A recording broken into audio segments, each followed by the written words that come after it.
Let's make vegetable and red beans pulao.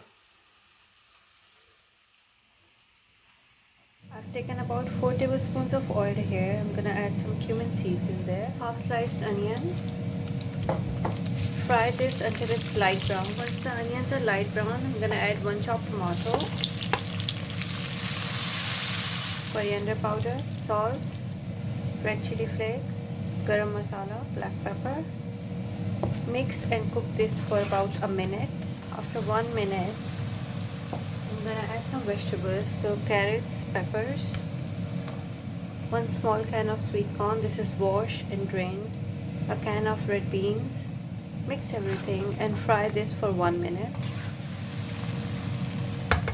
For 2 cups of rice, I'm gonna add 4 cups of water and bring it to boil. Once the water has come to a boil, I'm gonna add the basmati rice. These are 2 cups of basmati rice. I washed them and soaked them for half an hour. Put the rice in and I'm gonna cook them on high heat until the water is reduced. Once the water has reduced to this level, sprinkle some garam masala on it. Place a few green chilies.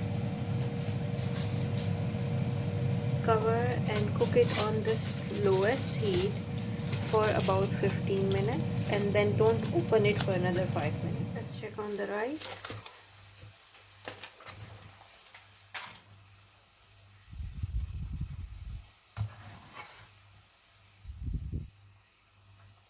Rice are ready.